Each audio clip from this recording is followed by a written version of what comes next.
হাওড়ার ফরশো রোডের হাওড়া হাউসের ভেতরে বিয়েবাড়ির প্যান্ডেলে ভয়াবহ আগুন। রবিবার সন্ধ্যা 5:30 নাগাদ হঠাৎ আগুন লাগে। দাউ দাউ করে জ্বলতে থাকে প্যান্ডেল। প্রচুর পরিমাণে দাহ্য বস্তু মজুদ থাকায় মুহূর্তের মধ্যে আগুন ছড়িয়ে পড়ে। পাশে গঙ্গা নদী হওয়ায় হাওয়া বইতে থাকায় গোটা প্যান্ডেল আগুনের গ্রাসে চলে যায়। এই মুহূর্তে দমকলের 2টি ইঞ্জিন আগুন নেভানোর কাজ করছে। আগুন এখনো আয়ত্তে আসেনি।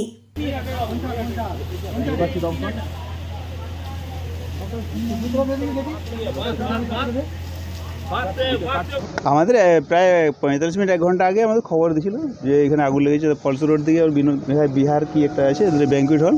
তো আমরা এসেছি, প্রথমে শিবপুর এসেছিলো, তারপরে আমাদের হাওড়া থেকে 2টা ইঞ্জিন এসেছিলো, শিবপুর থেকে 3টে ইঞ্জিন এসেছিলো।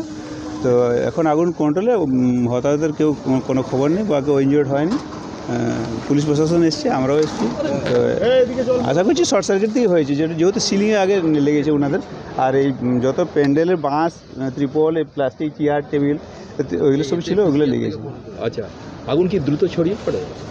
হ্যাঁ, আগুন তো চারিদিকেই জ্বলছিল। তো 3টা লাইন করলাম আমরা, 3টা লাইন দিয়ে কন্ট্রোল করেছি। আচ্ছা আচ্ছা, station officer Howrah fire station, আমি station officer Tapan Kumar Mondal, Howrah fire station. তুই আবার ধরতে গেলি কেন?